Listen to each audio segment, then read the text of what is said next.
Welcome to the third webinar in our Spring 2022 Global Economic Governance Book Talk series, hosted by the Boston University Global Development Policy Center. The Boston University Global Development Policy Center is a university-wide research center that works to advance policy-oriented research for financial stability, human well-being, and environmental sustainability across the globe. My name is Bill Kring. I'm the Executive Director of the GDP Center. And today we have with us Isabella Weber. China has become deeply integrated in the world economy, and yet gradual marketization has facilitated the country's rise without a wholesale assimilation to global neoliberalism. In her new book, How China Escaped Shock Therapy, the Market Reform Debate, today's guest uncovers the fierce contest for economic reforms that shaped China's path. In the first post-Mao decade, reformers were sharply divided. Should China destroy the core of the socialist system through shock therapy, or should it use the institutions of the planned economy as market creators? With hindsight, the historical record proves the high stakes behind the question. China embarked on an economic expansion commonly described as unprecedented in scope and pace, whereas Russia's economy collapsed under shock therapy. Based on extensive research, including interviews with key Chinese and international participants, as well as World Bank officials, and insights gleaned from unpublished documents, How China Escaped Shock Therapy charts the debate that ultimately enabled China to follow a path to gradual re-industrialization. Beyond shedding light on the crossroads of the 1980s, it reveals the intellectual foundations of state market relations in reform-era China through a durée lens. Overall, the book delivers an original perspective on China's economic model and its continuing contestations from within and from without. Isabella Weber is an assistant professor of economics and the research leader for China of the Asian Political Economy program at the Political Economy Research Institute at UMass Amherst. The book that Isabella is presenting today is the winner of the Joan Robinson Prize 2021 and the Interdisciplinary Book Award of the International Studies Association. It's been highly recommended as the best book in 2021 by the Financial Times, Foreign Policy, Project Syndicate. I could go on and on. For her work on the rise of economics in China's recent history. Isabella won the International Convention of Asia Scholars Groundbreaking Subject Matter Accolade and the Warren Samuels Prize for Interdisciplinary Research in the History of Economic Thought and Methodology. Before we, get into the discussion on Isabella's new book and China's path of economic reform, just a couple of housekeeping things. I want to mention that this webinar is being live streamed on YouTube, so recording will be immediately accessible. Please use the Q&A box located in your Zoom menu to ask questions, and also provide your name and affiliation so I can reference you when I present your question to our guest. We will take questions after Isabella's remarks, but please feel free to enter your questions at any time throughout the discussion so you don't lose track of them. Thank you very much for joining us, and over to you, Isabella. Thanks so much for this generous introduction, Bill. I've been a great fan of the work of the GDP Center for a while, and in particular also your really extensive, impressive empirical work on China. So it's a great honor to be here today and share some of my research with you. The title of my book is How China Escaped Shock Therapy, the Market Reform Debate. When I started this project, I could not anticipate how timely this question would be in the context of the enormous geopolitical tensions and in some sense rearrangements in the global economic order that we are currently observing. This is for reasons that are, of course, politically enormously contested, and I just want to make sure that I perceive this project, and I started this project long before these debates were upon us. Sorry, now my slide is not moving, which is unfortunate. Can you see the second slide? Perfect. Yeah, okay. This is in many ways really a book about the 1980s. So one may ask, why would a book about the 1980s be so relevant in the year 2022? I'm conceptualizing the 1980s as a crossroads in the global economy. We can think of it as the beginning of China's economic convergence with the West. That is an economic convergence in terms of China's weight in the global economy. However, this convergence did not come about with a wholesale institutional assimilation to the quote unquote Western model of economic governance, even though China deeply marketized and deeply integrated into global capitalism. And I believe that in this tension between deep integration without wholesale institutional assimilation lies an important factor to understanding the massive tensions that we are observing today. The 1980s also marks the beginning of a great divergence, a new kind of great divergence, if one wants so, which is a divergence between Russia's fall and China's rise. This is a divergence of the paths of the two giants of socialism in the 20th century. Of course, this cannot be simply explained with a policy choice in the economic realm of A versus B, shock therapy, yes or no. And this is not my argument. Rather, I'm suggesting that economic policymaking in shock therapy was one of the key elements in a broader tapestry of a very complex historical process, and that the comparison with Russia can illustrate what was at stake in the debates in the 1980s, rather than to present a very clear-cut kind of counterfactual to the Chinese path. If I say that China's weight in the global economy has increased, I have in mind basic estimates such as the long-run estimates of GDP. Of course, these estimates are very limited, and of course they are imperfect and so on, but they do give us a certain glance at long-run tendencies. So from the perspective of China, the development since the 19th century is one of fall and then re-emergence, which stands in contrast to the trajectory of the USSR and also that of the US and Western Europe. If we zoom in and look at two key macroeconomic indicators and how they evolved in the context of the transition from a planned to a market economy, we can see in the Russian case a picture of hyperinflation, where inflation is so stark that I could not have plotted this on a regular graph, but this is on a log scale, combined with a collapse in real GDP. In fact, the collapse in real GDP looks relatively mild on this graph just because inflation is so severe in the 1990s.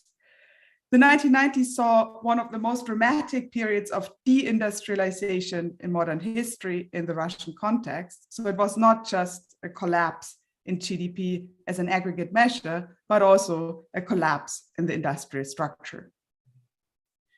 In contrast, if we take the same two indicators in China, with the exception of the late 1990s, GDP growth almost consistently outpaced inflation. That is to say, we have a picture of very fast real GDP growth, and compared to that, relative price stability, which for anyone who has studied development economics is a rather astounding kind of picture.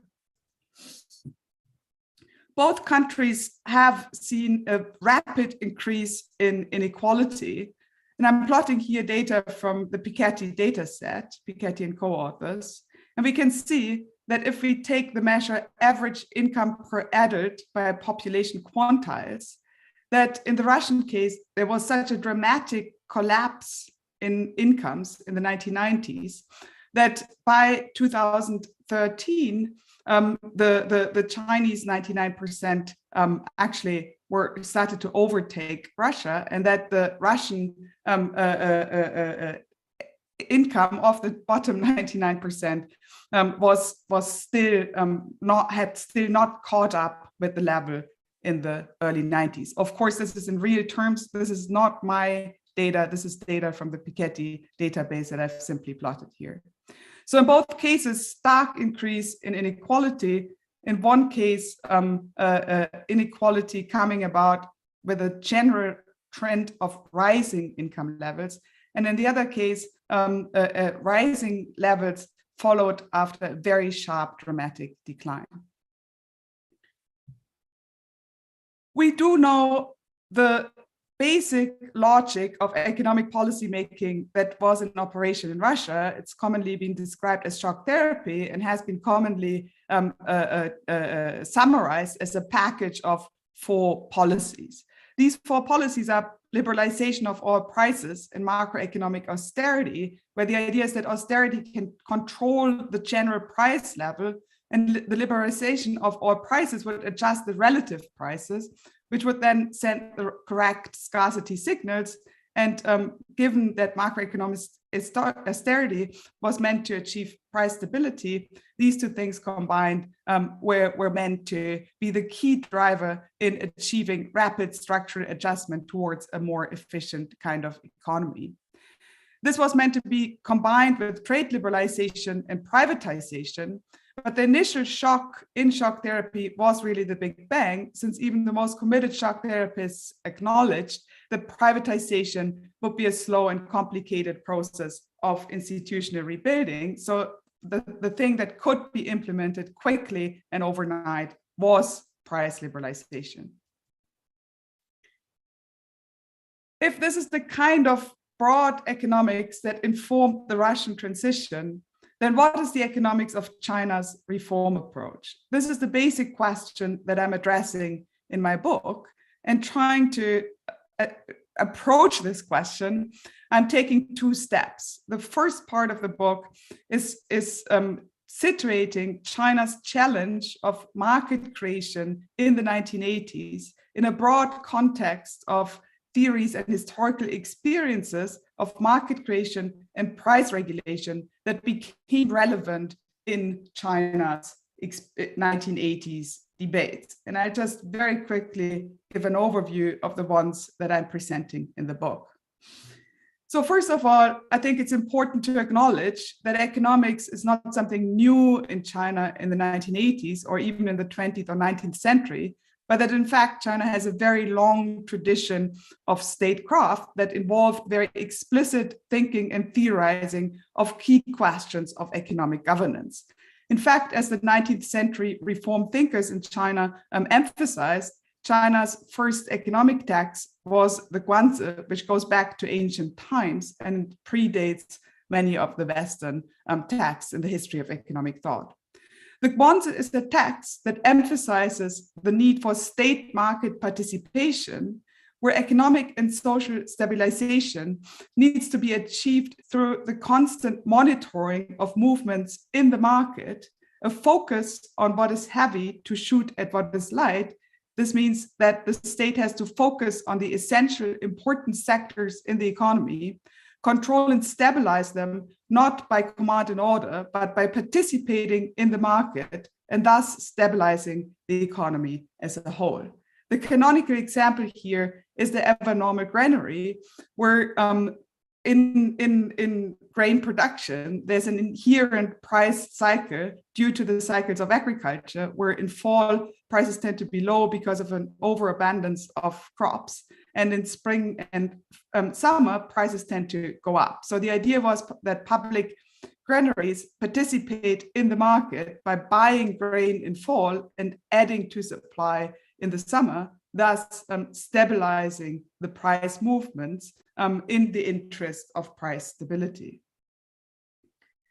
A vastly different kind of point of reference that emerged in the 1980s China's reform debates was the American wartime experience. Since after the war, the US and other belligerent powers that had basically set up more or less planned economies during the war were facing the question of how to transition out of a planned economy into a market economy, which stands in parallel with the challenge of transitioning from a socialist planned economy to some form of market economy as it presented itself in China's 1980s.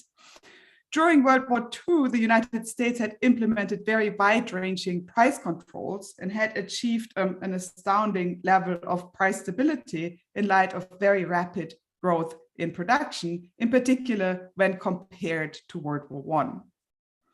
After the war, more or less as a result of a political meltdown, the price controls were pulled more or less overnight. And this resulted in 1946 in a very sharp increase in inflation, followed by a deflationary cycle, which is something that has been in the news lately. In fact, the Council of Economic Advisors has invoked this episode of inflation in its analysis of the post-shutdown inflation. And this same challenge was one that was being debated in the 1980s transition debates. But China, of course, also had its own experiences with markets and money relations. And we have to remember that China's political leaders in the 1980s were still of the first generation of revolutionaries. So they had fought in the Civil War, and they had the first-hand experience of using markets as a tool in economic warfare. One of the most fundamental economic challenges during the Civil War was the challenge of hyperinflation. And in fact, many argue that the communists not least won the Civil War thanks to their effective policies of overcoming hyperinflation in the liberated base areas. And to do this, they used the technique of state market creation and out-speculating the speculators that has a resemblance with traditional techniques of statecraft.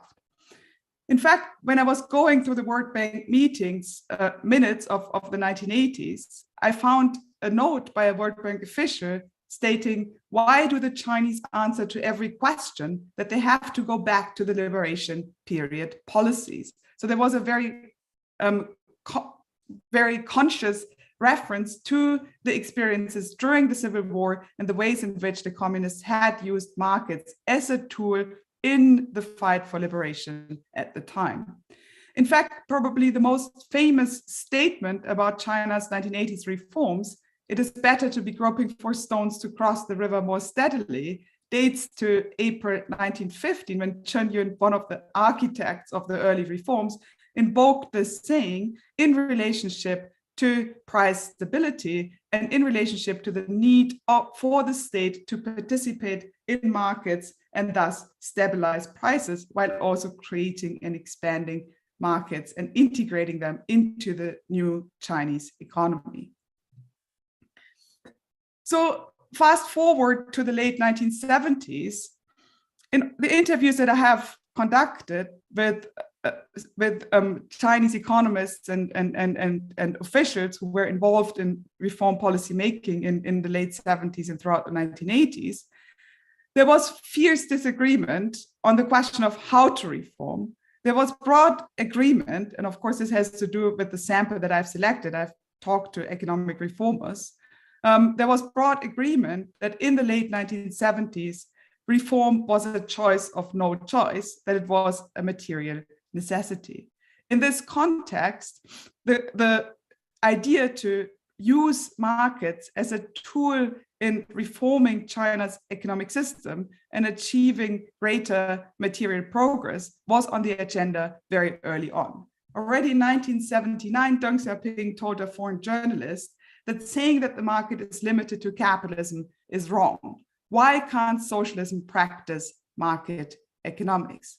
But even though the usefulness of the market was acknowledged in these very early years already, how to introduce market mechanisms into a command economy was a question that was fiercely debated, and that is at the core of my book. And as I'm arguing, the how of market creation really matters for the ways in which China's economy has evolved in the 1980s and beyond.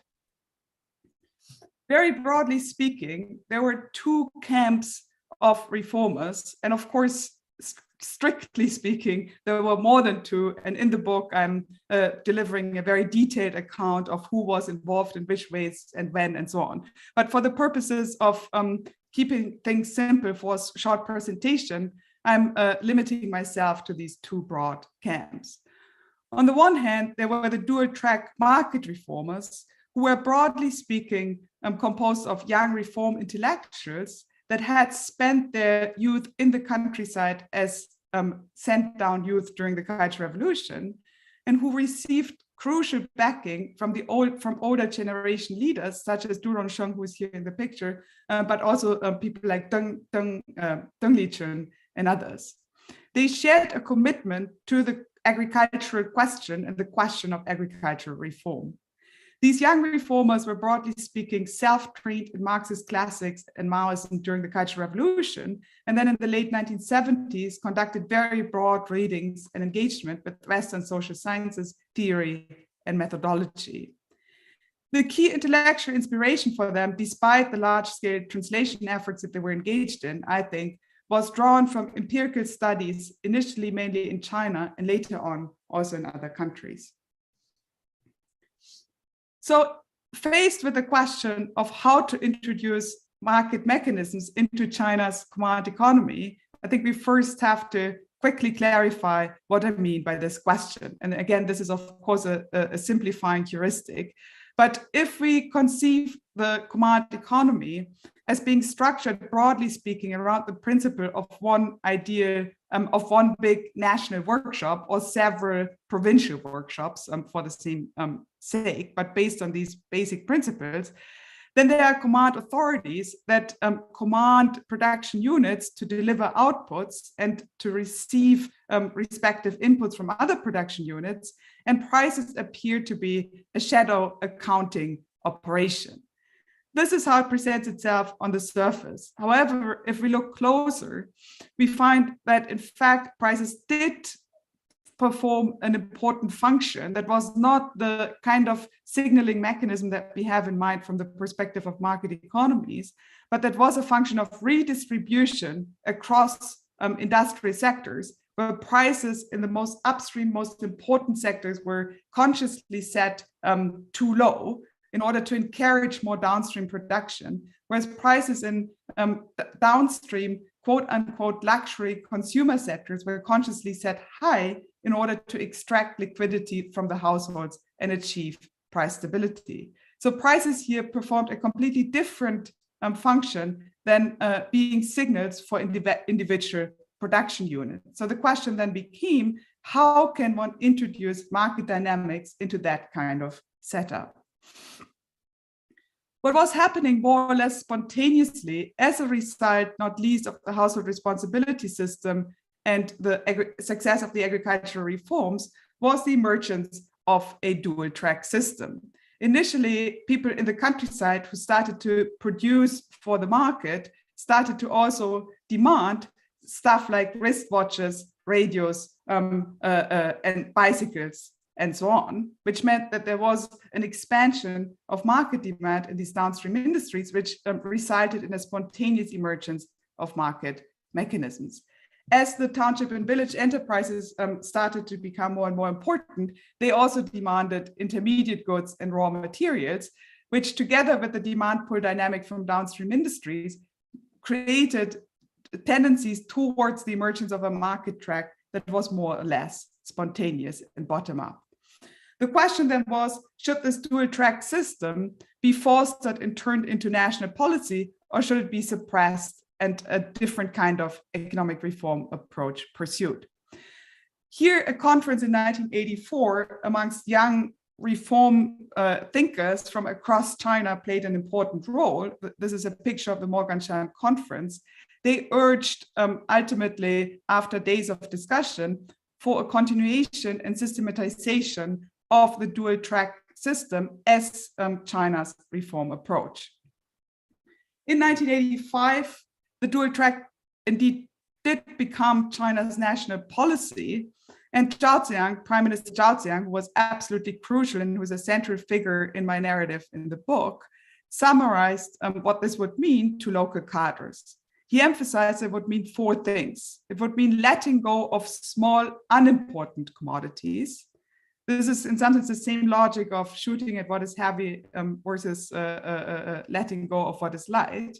focus the capacity of the state on the important parts of the economy. Reform and adjust the price management systems for the important parts of the economy. But fourthly, also, the state would have to participate. After having enlivened prices by letting them go, the state had to participate in the market to regulate the prices, as in the first years after liberation. For sectors where prices were allowed to fluctuate on the market, the range of the fluctuations should be limited by market participation. This would mean that the state should have stocks to be able to add supplies to the market when the price was rising too high and purchase when the price was falling too low. Imports could in this context be used as emergency balancing mechanism. This very same logic we have also observed, for example, in 2021, when the metal price was increasing sharply and the Chinese government reacted with releasing strategic stocks. On the other side of the debate were the so-called package price reformers. The key members here were middle-aged established intellectuals and young academics, mainly scientists and engineers. The middle-aged intellectuals had received orthodox socialist training in the Maoist period and were later the first to study modern economics in the US and England. They drew their intellectual inspiration from the socialist calculation debate of the interwar period and from exchanges with Eastern European immigrant economists such as the Polish Bruch, the Czech Schick, and the Hungarian Kornai. Kornai was, of course, no emigre, but he had close ties with Western economics departments in affiliation with Harvard. As well as straight out monetarists such as Milton Friedman and Gregory Chao were also part of these dialogues and part of the broader intellectual tapestry that these package reformers were engaged with. I skip over this and jump straight to the critique that they articulated. They critique the dual track price system for creating friction and contradiction, and in fact, for being a more irrational price system than the pre-reform system, since now you suddenly had two or even more prices for one and the same commodity, which would have to result in chaos. It would also give impetus to inherent rent-seeking and corruption, which was, of course, an increasing problem in the mid-80s and late 1980s. So what they recommended was to impose tight fiscal and monetary policy, adjust the planned prices based on some sort of calculations for the economy as a whole, and then let go of all prices as quickly as possible. Critically, let go of the core of the most upstream parts of the economy. And since, as I've emphasized, liberalizing downstream small commodities was not part of the contention. The question was what to do with the backbone of the industrial economy. This should amount to replacing market participation by the state with indirect macroeconomic control and be combined with wage and tax reform. The dual-track price reformers argued against this, that such a big bang would cause cost-push inflation, since the prices of upstream goods were by design too low, which would mean that they would shoot up when they were liberalized. And these price increases would be handed down to the next production unit, since these production units were not market-oriented enterprises, but socialist production units with a soft budget constraint, as Kornai had famously argued. So in their view, then, this would result in a wage price spiral, which would not be possible to be controlled with macroeconomic control, since there was basically a process of endogenous money creation happening between these production units. So the core of the debate then was whether or not to keep control of the industrial core of the economy and whether to continue with the practices of state market participation. In 1986 and 1988, China came very close to implementing such a package reform, which would have amounted to a form of Big Bang, or the first critical step in the direction of shock therapy, but also more broadly would have followed the same kind of economics as that underpins the ideas of shock therapy. In 1986, this plan was stopped, not least as a result of an intervention by the dual-track reformers who were touring Hungary and Yugoslavia and were sending back telegrams warning against such a price reform based on previous attempts at price reforms in Hungary and Yugoslavia. Interestingly, this delegation was sponsored by George Soros, who is here in the picture on the right-hand side on the bottom. In 1988, Deng Xiaoping himself took an initiative towards radical price reform, since as reform continued, social and political tensions were mounting, distributional questions started to become a very serious problem, and the challenge of straightening out the price system was still not achieved. So there was a sense of urgency to finally break through this blockage, and as Deng Xiaoping put it, to not risk long-term pain and instead take on short-term pain. An announcement that the Politburo passed in principle a plan for price and wage reform in this context was enough to unleash panic buying and bank runs that were so severe that they resulted in local social unrest, which then resulted in a reversal of this policy and in fact a reversal of economic reform policies more generally in late 1988, which is an important context to the events in June 1989 and the eventual crackdown on Tiananmen Square.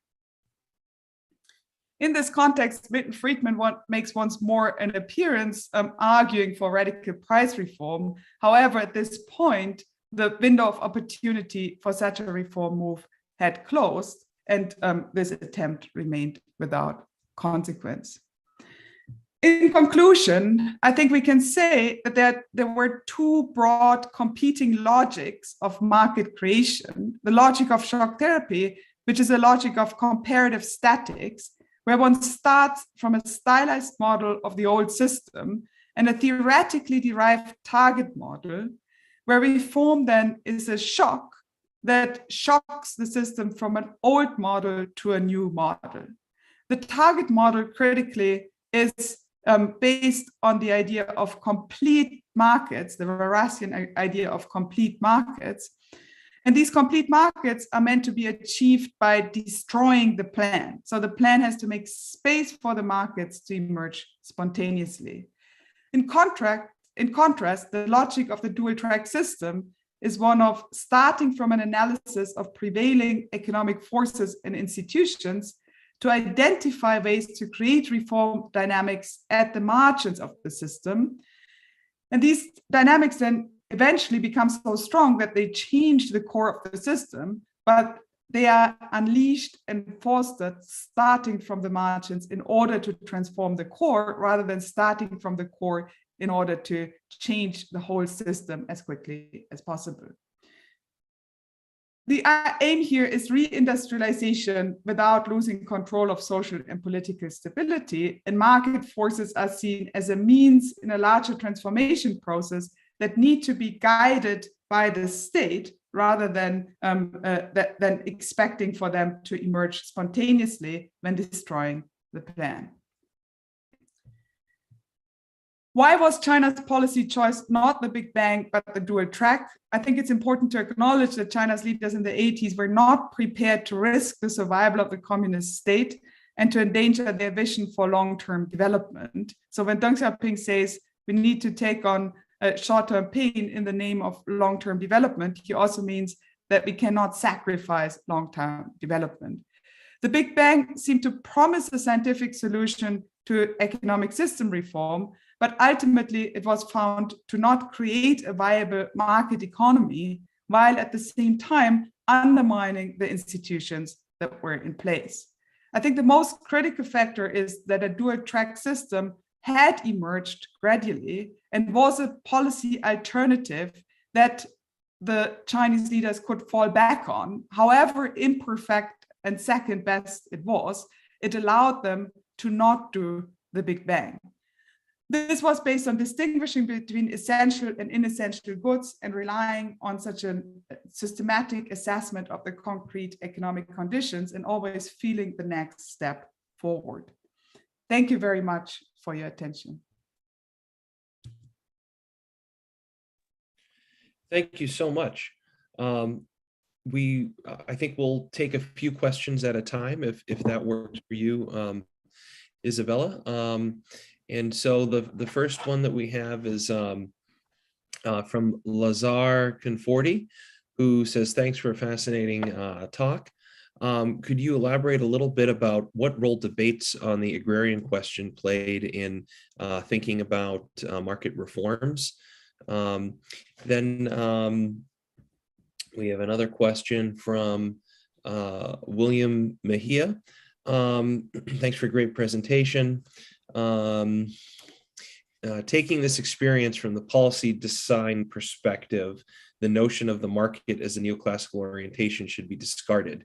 Given the price controls, you enter the world of shortages or surpluses caused by price controls. Am I misunderstanding your thoughts here? And then one other question we have from Greg Williams is, how does the emphasis on exports fit within your account? We'll take those as a first few, and other questions are coming in. Yeah, thank you. These are all great questions that allow me to elaborate on points that I kind of only touched upon very briefly in the presentation. So thank you.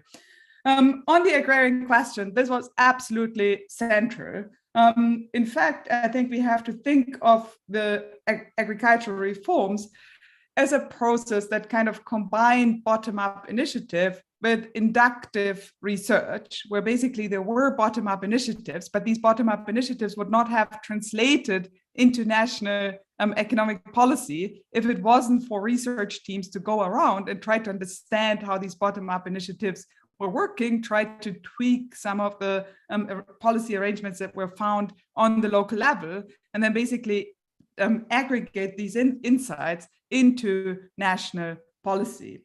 In fact, these bottom-up initiatives were initially more or less allowed to happen in the areas which were not critical for the national grain system. These were areas that did not contribute a lot of grain delivery in terms of quotas to the national grain system. So in that sense, they were not essential for the national grain system. They were, of course, essential for themselves, but they were not essential from the perspective of national grain distribution.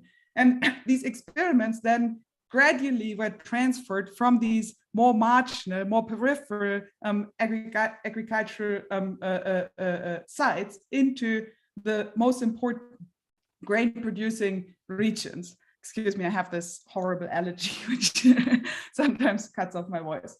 So the real battle then was over the questions of whether or not to implement the household responsibility system in the grain chambers of China. And in this context, the survey research that had been conducted in regions that had already implemented these policies played an important role. In particular, the agricultural development group, Nongfatsu, that was composed of these kind of young reform intellectuals that I've described, played an important role here.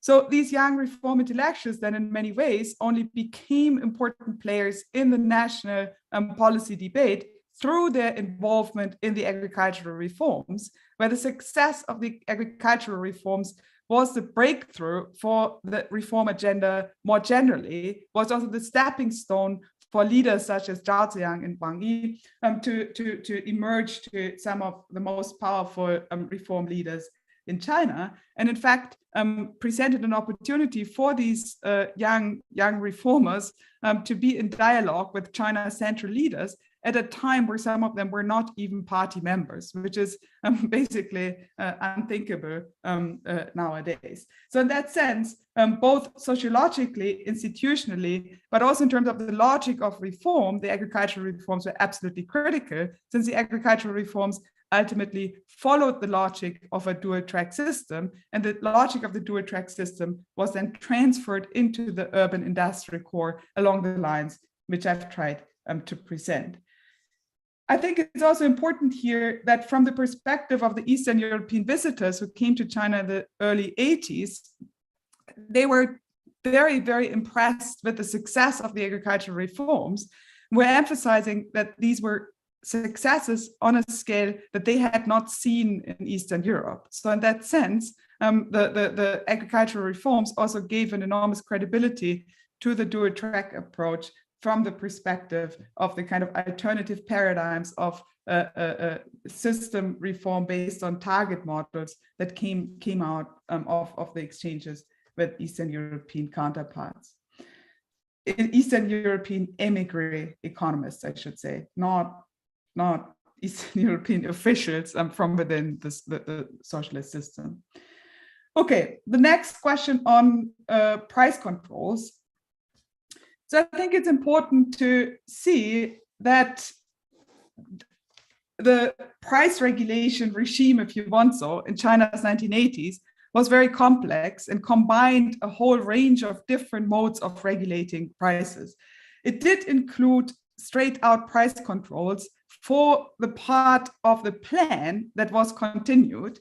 And this was continued first and foremost in the upstream essential areas of the industrial system, in which there was some sort of an inherent shortage for many of these key inputs, as China was trying to industrialize very quickly and everybody needed energy and steel and so on. These things tended to be in scarce supply. So for this core, there was a form of direct price controls combined with a continuation, initially at least, of quotas and planning. But then beyond this, on the market track, there were also forms of price regulation, which I have tried to describe under the label of state market participation, where basically the range of fluctuation of these market prices was controlled not in the sense of imposing a price cap by command and order and setting up a law that says you cannot charge a price that's higher than X, but by adjusting supply and demand in ways that these fluctuations would not overshoot or undershoot within a certain band. Okay, how does this relate to neoclassical theory? I think was part of the question, if I understood this correctly. I think that, of course, this is not our textbook economics. Nevertheless, the idea that if you have monopolies, as you had in China's industrial structure, where the upstream industries were highly concentrated state enterprises, so in that sense, you had kind of by design, at least province level monopolies. So if you have this very, very high degree of market concentration combined with scarcity, then this is a setup where even from a very standard neoclassical perspective, we would expect for prices to shoot up, and in fact to shoot up in ways that do not induce quantity adjustments in a way to necessarily bring these markets back into equilibrium quickly or efficiently. So in that sense, this idea is, I think, not entirely at odds with neoclassical economics, but the question is, how do you interpret the specific institutional setup, and how do you judge this? If you judge it as a monopoly kind of situation under scarcity, then I think it's compatible with neoclassical logic. If you judge it otherwise, then this will be going up against the grains of neoclassical economics.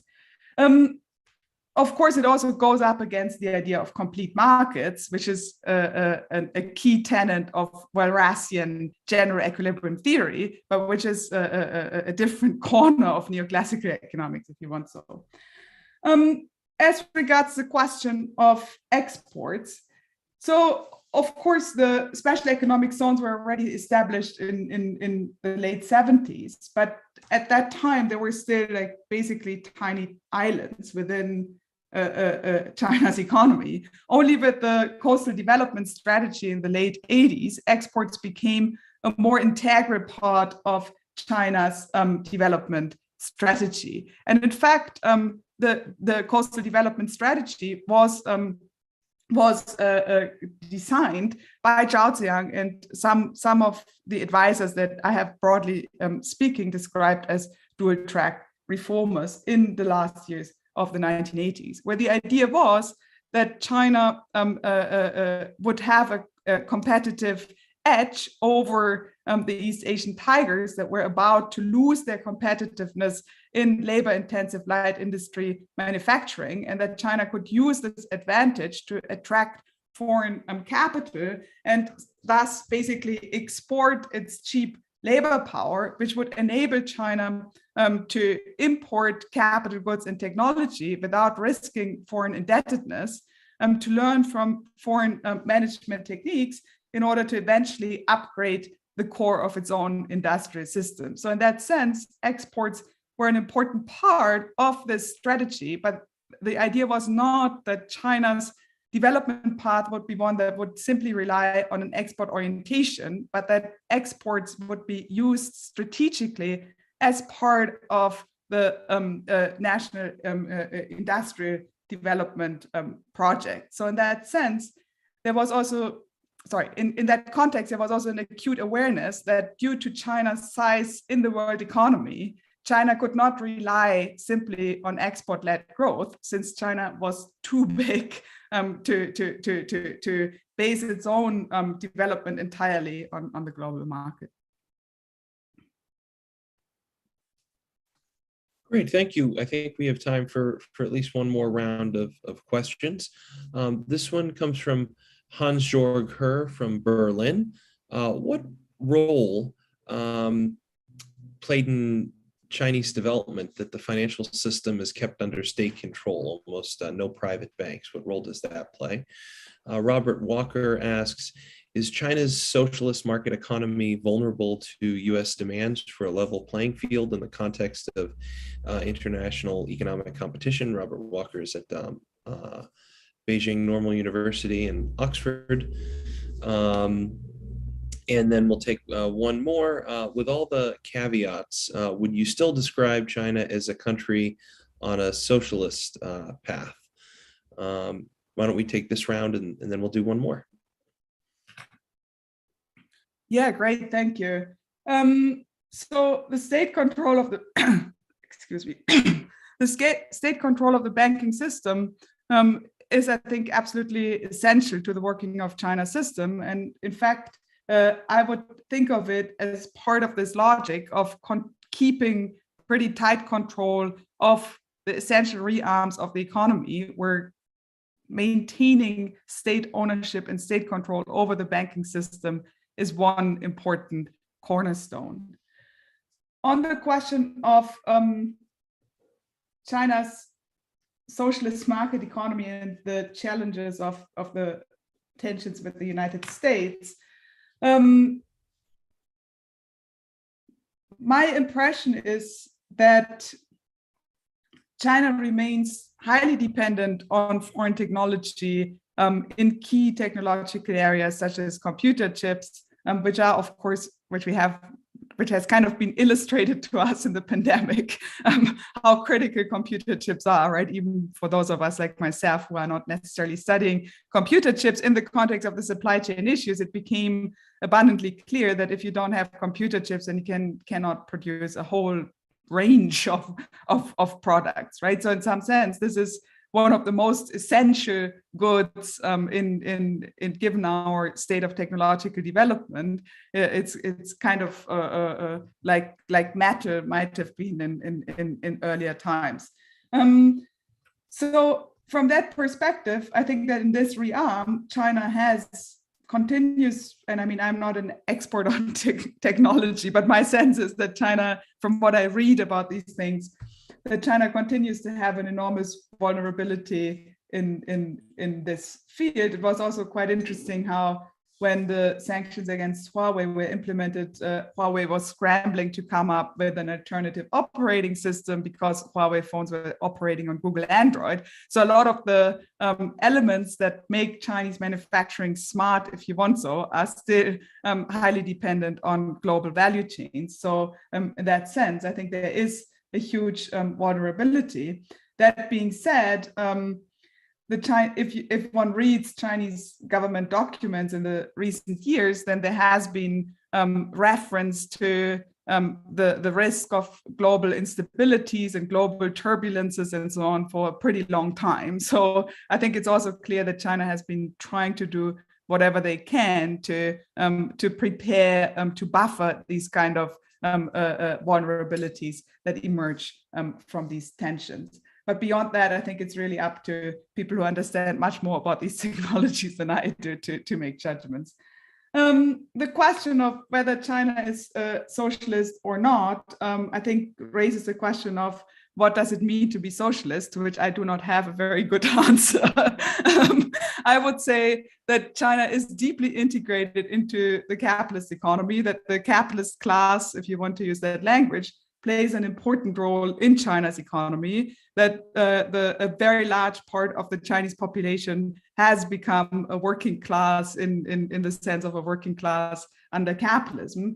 I would also say that the Chinese state governs the economy in ways that differs from the economic governments in the EU and the US. I do not think that this makes China kind of the socialist model that we might be aspiring to, but it does require us, I think, to try to understand the state-market relations in different conceptual terms, which is something that I've started to work on, trying to understand how we can conceptualize the role of the Chinese state in relationship to private players in the market. So I'm less concerned with the question of what label do we attach than with the question of how can we come up with conceptual frameworks that allow us to have a coherent way of studying in which these different parts within the Chinese economy are hanging together.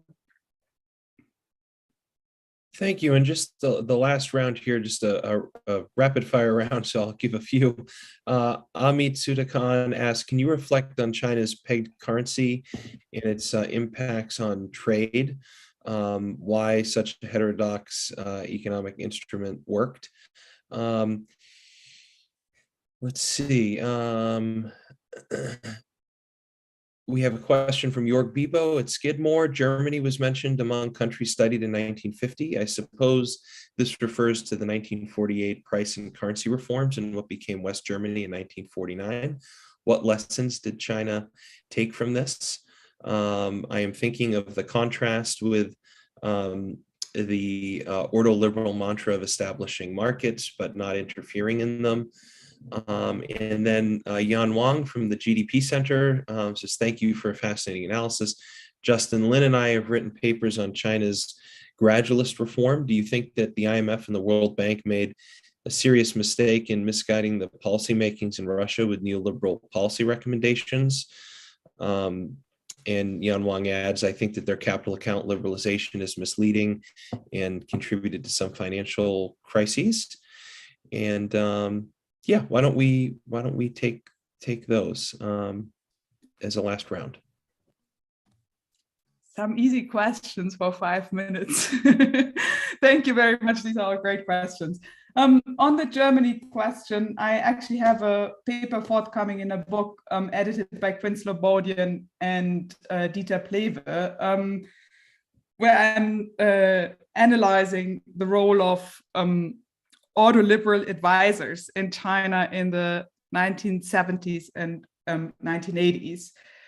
The key reference point for China in the 80s was the so-called Erhard Miracle, which was the idea of currency and price reform after the Second World War, which basically had been mystified as some sort of an instantaneous success by people like Milton Friedman, who invoked the Erhard Miracle not only in China, but also, for example, in Chile, in the context of attempts towards shock therapy there. So the Erhard Miracle was in some sense the iconic example for the possibility of creating a functioning, booming market economy more or less overnight, simply by liberalizing prices.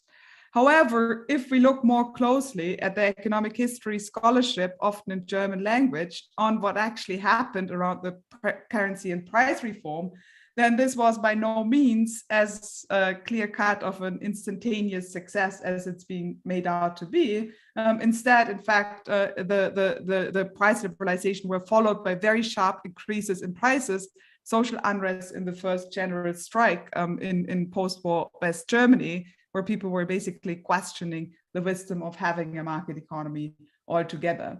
And in China in the 80s, you kind of had contradicting voices on this German experience, where people like Milton Friedman, but also some German ordoliberals were heralding this idea of the Erhard price reforms as such a magic weapon for market creation, whereas a study tour in Western Germany actually resulted in a more cautious tale, where even some of the ordoliberals, people like Gersh, who is actually a very committed ordoliberal, were cautioning against this idea of an instantaneous Erhard miracle based on the institutional specificities in Germany after the war and in China in the 1980s. So as such, this whole debate around the Erhard miracle was one of the pivotal reference points for the question of the feasibility of price liberalization. On the question of what the IMF did and the World Bank did in Russia, I'm really someone who has studied China very closely and not so much Russia. My sense is that the idea that shock therapy is without alternative is challenged by the Chinese trajectory. This does not mean, however, that the Chinese approach would necessarily have worked in Russia, since the core of the Chinese approach, I think, has been to start from the specific local conditions and to try to leverage these local conditions, whether it's the specific ways in which the agricultural reforms have evolved, or whether it's using cheap labor in the coastal zones to kind of finance basically foreign revenues. In all these cases, it's based on a very specific analysis of the institutional setup, material conditions, and local advantages. So in that sense, I think the whole logic of the Chinese approach is that it could not simply have been exported to Russia and would have worked as an alternative kind of package. There was a question on currency that I didn't quite understand acoustically, so I'm not sure. That question was, can you reflect on China's pegged currency and its impact on trade? Why did this instrument work? So there is this whole debate whether China has manipulated its currency, which is kind of the flip side of the idea that a pegged currency would have been a useful developmental tool, right? My reading is that that China has managed to stabilize its currency with repeated interventions, and that the accumulation of very large reserves has enabled China to insulate its economy to some degree from very volatile currency movements. But to understand how China has accumulated such a gigantic trade surplus, I personally think that we have to look beyond the exchange rate policy, because I really think that it has to do with the real competitiveness in terms of not only low wage costs, but also very highly disciplined and relatively skilled labor force. I mean, not highly skilled, but relatively disciplined, as in ready to work and so on, with infrastructure developments that enable the building up of large-scale manufacturing sites and so on. So it's not simply setting the price for the exchange rate in some advantageous way and then letting the market do it all, and then you will be able to become an export power of the of the scale at which China has been operating. But I think it's a combination of using exchange rate policies for stabilization and achieving real cost competitiveness through a whole range of policies on the ground. Well, thank you to Isabella for sharing your thoughts with us today and talking about your fabulous book. Thank you to everyone who joined in the discussion also. This talk has been recorded on YouTube, and we're going to go ahead and share the link in the chat. To receive updates on our publications and events, you can subscribe. To receive updates from the Global Economic Governance Initiative, yet another link in the chat. Thank you all so much, and we'll see you next time. Thanks so much for having me, and thanks everybody for these terrific questions.